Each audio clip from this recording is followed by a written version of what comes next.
Welcome to Creative Piecemeal Podcast, a podcast for creatives. I'm your host, Tammy Takeishi. Join me for compelling conversations with artists, actors, authors, musicians, and other creatives about the impact of the creative and fine arts in their lives and our ever-changing world. Thank you for listening.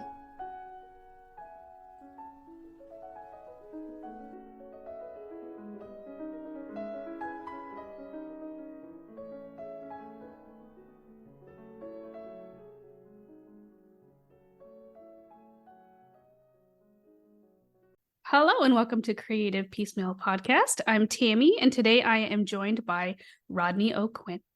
He is a bassist since childhood and has traveled extensively throughout the United States and Europe, playing not only for the Pat Travers Band and doing a lot of other really cool things, business-wise as well, but most recently joined Foghat since 2015, playing and touring extensively as well as appearing on their albums. And that's where he continues to reside. And I'd love to hear what else you've been up to, and welcome to the show. Hey, how are you doing today? Doing great. Excellent. Actually, Houston, I got a lot of friends in Houston. A lot of good times in Houston. Yeah. Just been rocking and rolling. This has been a very, very busy year for Foghat, between running the road and then, putting this new CD together that we're getting ready to release. Yeah, I had a chance to listen to that, and oh my goodness, I love it. I absolutely love it. Did you hear that one good note that I played?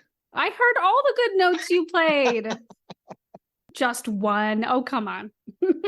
I'll say that a lot of times at the end of the show. It's like, we're like, good show tonight, good show. I said, man, there was this one note, man, I owned it. It was so great. I love how bluesy it is. Yeah, it's got some blues stuff. And of course, a lot of people, they get a little twisted. They hear blues and they think just mellow and down. No, it's not mellow blues. There is a little bit of that, but there's a little bit of blues, a little bit of bouncy boogie, a little bit of actually, we even got a little taste of a little punk flair in there on one song. I Appreciate You. Yes, I love all of them. I was listening to them the other day while I was working on paperwork, and it just made it go faster. It made it more enjoyable. Everything just rocks, and it releases in November, right? November 10th is when it officially drops. We've already released 2 singles that I guess you can see on I think you can see them on YouTube now. And then we've got a 3rd single that's going to be dropping, I think, next week or this week. I don't know, it's a blur. Right. Yeah, exactly. How was your process working on this recent album with the band? Well, this one actually kind of came together in a little unusual than normal way. We have a place, well, I should say Roger's got a place here in Florida we call Boogie Motel South. Because back in the day, they used to have a place up north that they used to call Boogie Motel that they used to write and record in. So now we've got Boogie Motel South here in Florida. Brian's our engineer and producer, plays guitar, in the band, but he's also our engineer and producer. He's produced quite a few records for Foghat, amongst other people. I mean, he's got a long list of people he's worked with. But this one kind of came about. Roger knew he was going to have a shoulder surgery towards the end of the year last year. So like in December, all of a sudden it's like, well, let's start working on this new record. And it's like, let me hurry up and get my drum parts done. So we kind of did, scratch guitar parts along with him playing drums to go, okay, we're good with the drums. And then we just built everything off of there a little bit, here, a little bit there, and just kind of put it all in the pot and stirred it up. So, we're quite surprised how well it came together that way. In most cases, people, well, I don't know. A lot of people do this nowadays. I mean, once upon a time, everybody got in a room and they played from start to finish. If somebody messed up, it's like, okay, we got to play the whole song again. Now you got a little bit of forgiveness with modern technology. Yeah. And especially with the ability to record things with people far away and then smush it together. I'm just Yeah. always fascinated how that Yeah, works, you know? well, yeah, I know a lot of people that do that. Luckily, we didn't do that. We all still got to the same place and worked. But I do know several people that they do a lot of projects that way. And it's like, hey, I need a drum part for this song. Hey, send me the files. I'll go in my studio.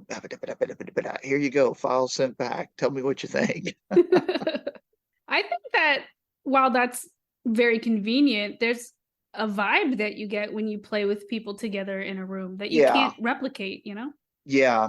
Like I said, this here actually came across with a good feel and came together. But we all did talk about we wished we would have had an opportunity to play it all together more leading up to it, or even cutting it together. It's like I told Roger I would love to just cut the bass part exactly the same time he was cutting the drum part. At least then we have some eye contact going on and our heads bobbing and grooving. So here it's like I had to put on headphones and kind of have them crank it up and kind of imagine myself in the zone and then go with it. But it actually came together great. So I'm quite pleased with it for sure. We're heading into the fall. I'm assuming you guys are going to be touring to promote the new album. We're actually going to do a release party in New York City at the Iridium, I think on November 11th, and then November 17th on the West Coast at the Coach House in San Juan Capistrano, which is just south of LA. Those are kind of our first two spots. And then we also, because the year's starting to wind down right as we're putting this out, but I know we're planning on, as we roll into next year for sure, making, more of album release parties in places that we go to regularly. In February, there'll be like the Belly Up in Solana Beach, California. That's another place that we play every year. Nice. Speaking of traveling, what's one of your favorite parts about that? About traveling? Hmm? When I get home. No, man, traveling, it's definitely just a mindset zone you have to get into. And that's always our joke. We don't get paid to play, we get paid to travel. Mm. The playing's the fun part. The travel sometimes can be a real bear. But all in all, you hear people complain about air travel. Oh, it's horrible, this, that, the other. I don't know what they're expecting. I mean, the whole thing is, hey, you're going from Florida to California. Oh, you got hit with a delay. You could be trying to do this on horseback. Want to try that again? True. Right. Covered I mean, wagons.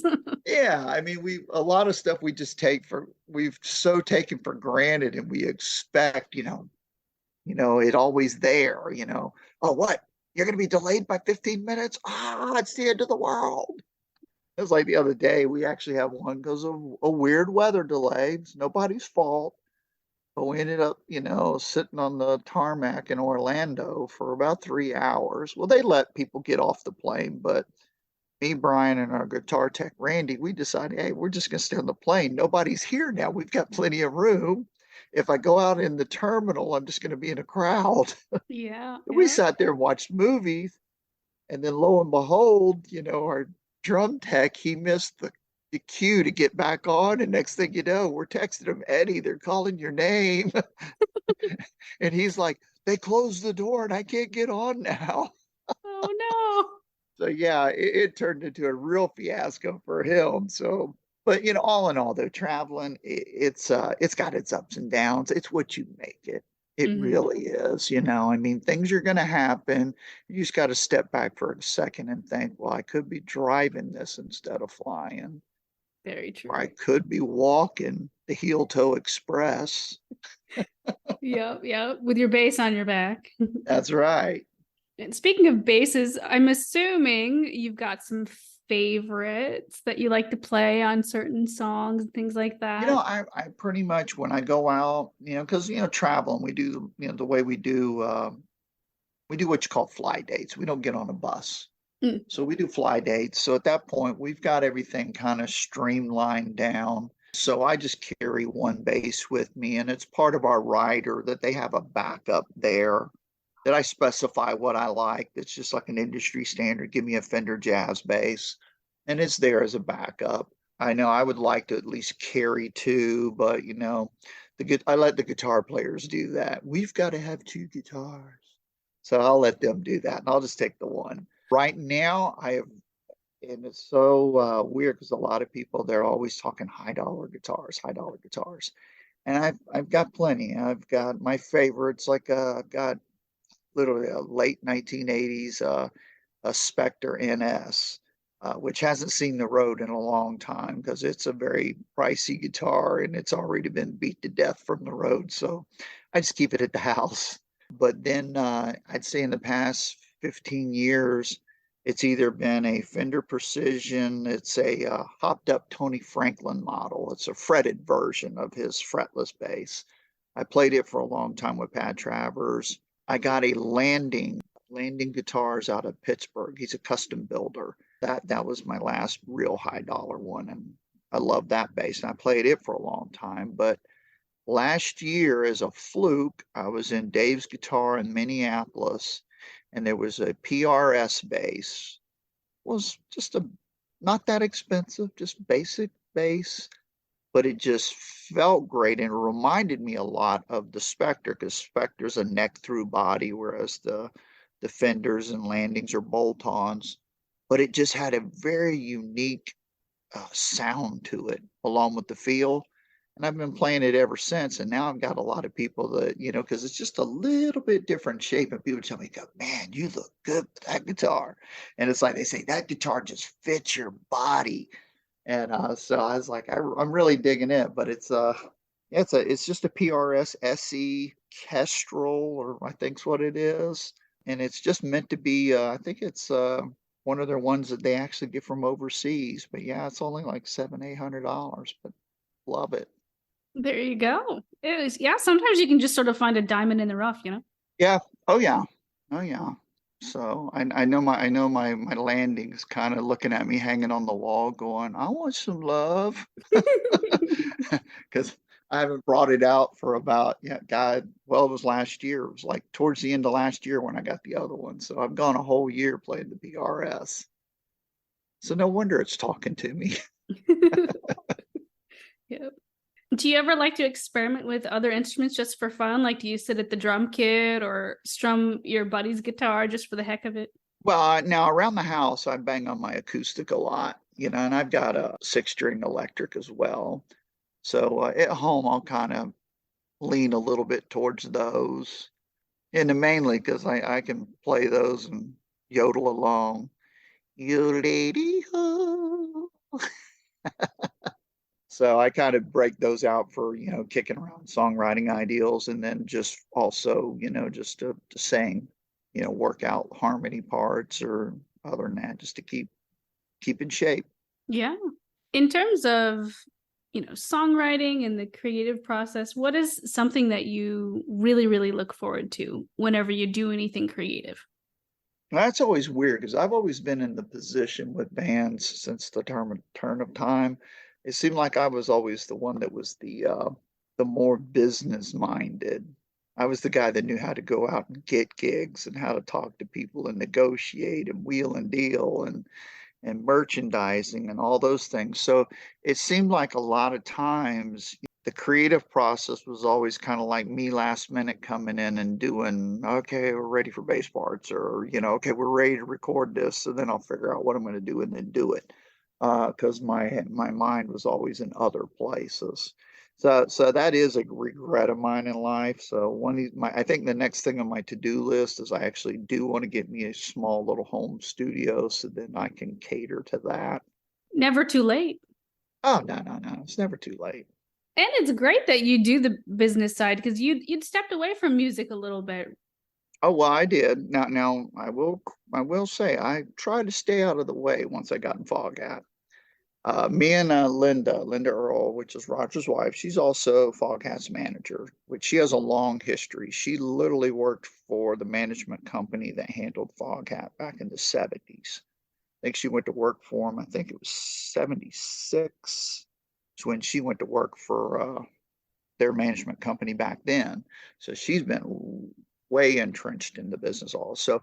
While I was with Pat Travers, because I handled all Pat's business while I was with him. Every now and then I would kind of reach out to her about, because I would see that Foghat had been somewhere or dealt with a promoter that I was dealing with, or, and vice versa. She would contact me at times. And so we had a mutual relationship that way. So when I came in, that was always her thing. She goes, she loved the fact I was there. She goes, because you get it. You understand the business side.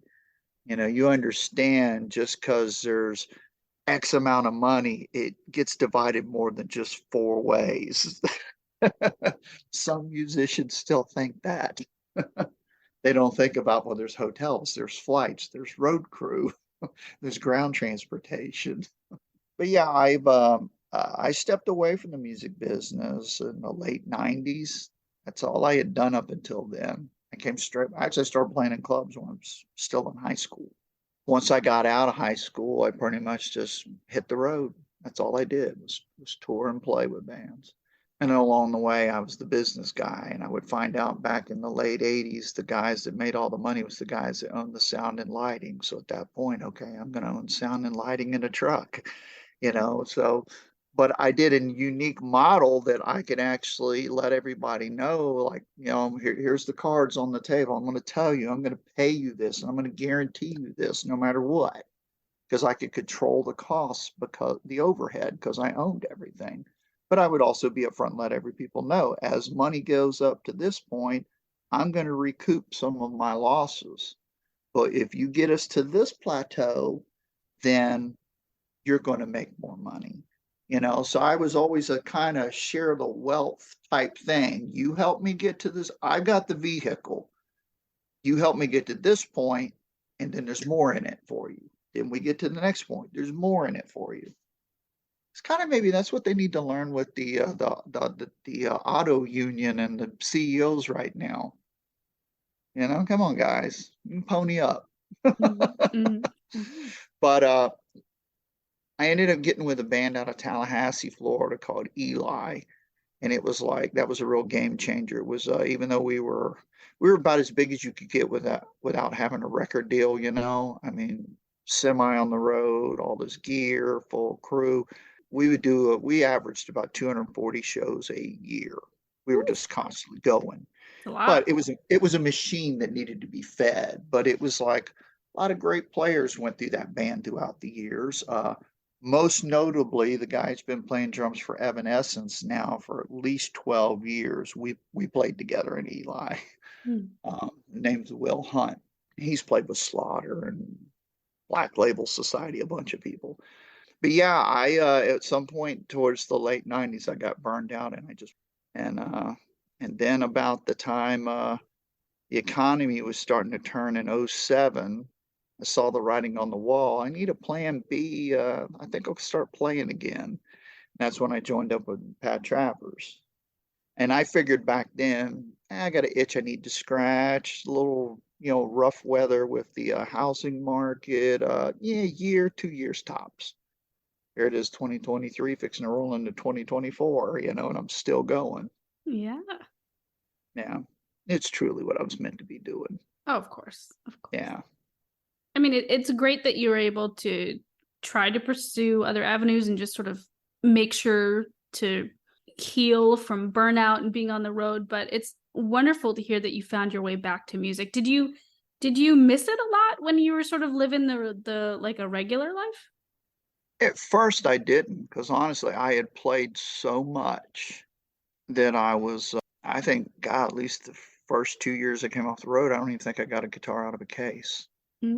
I just completely, I'm gonna go fishing, I just completely just stepped away and showed no interest at all. And then I slowly started getting back into it. I would like go to play local, but I would tell people, hey, if you want to rehearse a lot, I'm not your guy. Just send me a song list and what time I need to be there. And luckily there was a lot of blues type bands that would play around that, with really good players that, everybody was okay with that.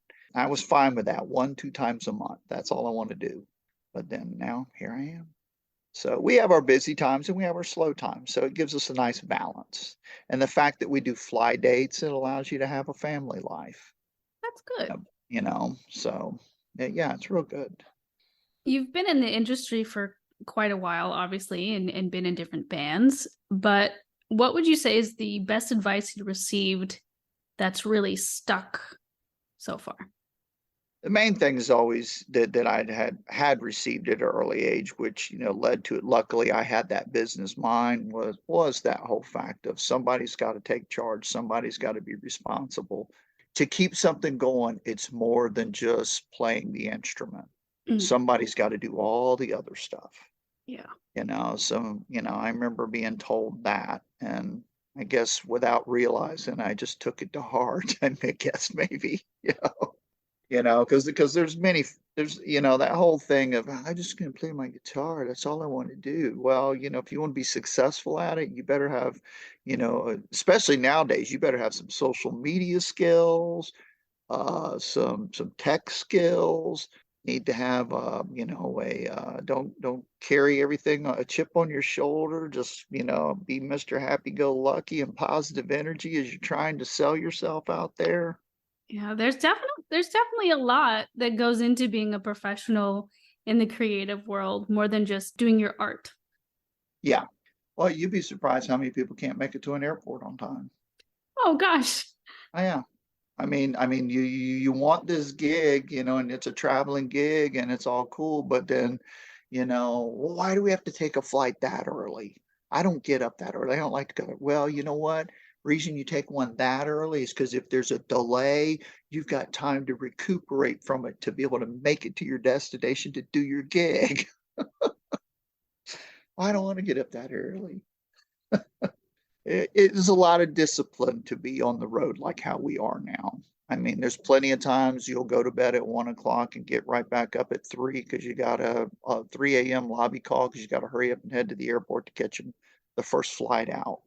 Just recently, we actually did do for about a week and a half, we did it's kind of like a concept of a mini tour bus where you could drive yourself. It was a company called, I think it's called Bandwagon, but it's like just under the requirements that you don't have to have like a CDL license to do and stuff. Our whole thing was is we did these handful of shows back to back. We had already looked at them. There was no way to fly without killing ourselves. So our whole thought was, well, we could do this. It'll mean we'll roll right after the gig every night, but at least everybody's just got their bunk and they're laying down and going to sleep. And so we did that, and it was a challenge for me and one other because we did all the driving, but it kind of worked and we made it pull together. But it's one of those things you got to, when it's coming at you, you got to be disciplined to do it. Mhm. And then you got to be disciplined to know to get your rest whenever you can. Because I'm not really tired now. Well, you know what? You might want to lay down and try to rest anyway, because you might not get this opportunity for another 10 hours. Yeah, yeah. Do you have any pre-show rituals that you do or that the band does that sort of gets you hyped up and ready to go? We have a pre-show ritual. And it's just a little weird kind of, we're all in a circle and we turn around, this cross, and then we usually chant, don't F it up. We kind of do that. But actually, I've been known always to get quiet. I mean, I go way back and everyone would say, oh, Rodney, I was the quiet before the storm, But I would have to say, in the past, a little over 4 years now, I really kind of opened up spiritually. So and now with Scott, that's one of our things, me and Scott, we got our time together. After we do our ritual as a band, me and Scott we got a hand on each other's shoulder, give me some words, or I'll give him some words, and then we'll go play. And now, you got Roger and Brian, they're slowly coming in and go, oh, we want some. Come on, give us some word too. That's kind of what we do now. And the funny thing is there was one gig, ever since Scott's been in the band, we've actually only missed it one time. And there was one gig, I don't know what happened, but it just all of a sudden, next thing you know, we got to go on stage, and me and him hadn't had our moment. And anything and everything that could go wrong with that show did. It was just, Oh, and the audience could tell no different. You know what I mean? But of course they would say, okay, yeah, you got an amp that just went down. Okay, hold on a second, we got to switch out the amp real quick. But like things didn't feel right to us, and just but we could look at the crowd and go, they're digging it, but it's like, this is really terrible. Can't you hear this is terrible? But afterwards, me and him was like going, you know what happened? We ain't letting that happen again. So we've been pushed on time that we've come close before to the point it'd just be like a real quick flyby. All right, let's go do it. So again, circling back to that new album, do you have a favorite memory from recording that? Basically, the drums were done.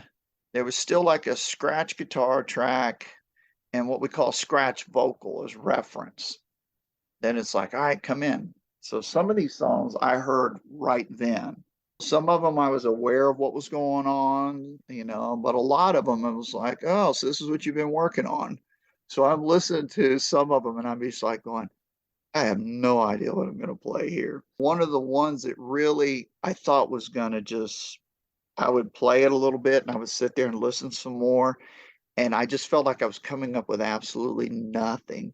And that was Mean Woman Blues, which is an old blues song, but we almost played it more with a little bit of a Latin feel. I'm white. Latin feel kind of not my thing. But when it was all said and done, it was like, when I was like, well, wow, man, I kind of knocked it out of the park on that one. So that one really sat good to me. Don't appreciate you. It was very simple, but it was a fun tune. And then the ones like A Song for Life and Promised Land, those they just kind of had something to them that was just neat, that I enjoyed kind of just getting in on with. Are there any classic Foghat songs that you just absolutely love to jam out? All of them. I am a true diehard Foghat fan. I mean, even before this came about to me, Foghat Live was one of my regular go-to listen to CDs. When I first started learning how to play, that had just come out and I wore it out. And I was always trying to pick up the needle and learn how to play it and stuff. So fast forward in life, when the position kind of presented itself, Craig McGregor that played on Foghat Live was the same guy that handpicked me to come in and play. So that's very special to me. Yeah. So every night when I play, I am a true diehard Foghat fan. But then every night I play to sit there and think, Craig picked me. Craig looked at me as the guy. It was like Roger said, after Craig met with me, like he calls Roger and he just goes, mini me.